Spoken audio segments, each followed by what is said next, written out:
They were reportedly smuggled out of Russia more than 30 years ago by legendary investigative reporter George Knapp, without the KGB being any the wiser.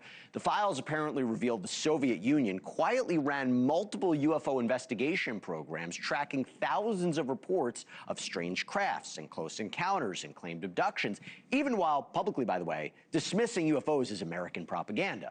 Now, the documents, they stop short of any final conclusions, but they do make one thing clear. If these documents are true, this phenomenon was taken seriously at the highest levels of government. Joining me right now, former FBI agent, veteran UFO investigator, and host of Discovery Plus's UFO Witness, Ben Hansen. Ben, thanks so much for taking the time. What was your biggest revelation regarding these Russian files? Well, I'm glad that George, finally put them out there in the public. He's been talking about this for years. Those, who know that he went to Russia. It's kind of like a spy novel, the way that he had to smuggle them out, because he made connections with military and Ministry of Defense personnel who I think wanted to share this information. They wanted the world to know, but yet people higher up the food chain perhaps were not so enthusiastic. So he had these stack of documents, and some of them still said classified on the cover sheet. So he took the cover sheet off of it and then put it amongst his other documents to get out of the country and into our country so that he wouldn't be charged with espionage. As we go through them, I think the most amazing thing is they had mass sighting events, one in particular that took place in the 80s, I believe, in a small town where there was like a 450-foot sized jellyfish, looking object that came within hundreds of feet above the people. Hundreds of people saw it, kind of like our Phoenix Lights incident in '97, and yet we hear nothing about it on our side of the world. Why did the incidents go up after 1978? Wasn't that strange? Well, I mean, we did have a flap of sightings here in the U.S. in the 70s. We had some of the most famous cases, like the 1975 Travis Walton case, right. Coin Copter, late 70s.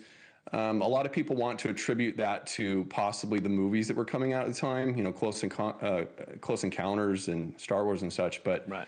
I think that this was a global phenomena, and while we were having our spike, I think they too were seeing an increase for whatever reason. By the way, I got to ask you about the map. I mean, you saw me lay it all out there. Did you notice any pattern there? Feels like a very random assortment of states where you see the most likely places to be abducted and the least likely. Can you see any factors here, any circumstances that would explain that? Well, first, I think it's awesome that a Canadian sports betting, a company was doing this. Like, what are your odds? And you could look at it as good odds or bad odds. Do you want to live there or don't you? Right. So that's kind of funny. But a lot of people probably will. They're waiting for it. And when your real estate, go up or down depending on this, I don't know. But my undergrad was sociology. So as a sociologist, I'm looking at this and I'm like, is there reporting biasness here? Is there a cultural aspect to why more people might report they're being abducted or not? The patterns we do see, though, from all these reports is we're seeing a higher concentration near the coastal areas and large bodies of water. So I can see that kind of with Florida, New Hampshire. We have historic sightings there, the Great Lakes region. You go up into Oregon, keep Portland weird. They've always had stuff going on there.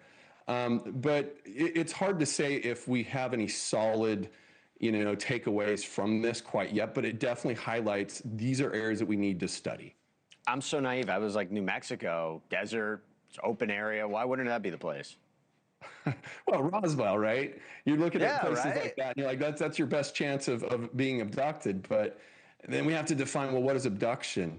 They didn't study the veracity of the claim, just that people reported it. So are people more likely and open to this subject in these certain states? If this was a test, I would have failed it. I would have failed it 100%. So I'm glad I didn't take it. Ben Hansen, thanks so much for taking the time. Appreciate it.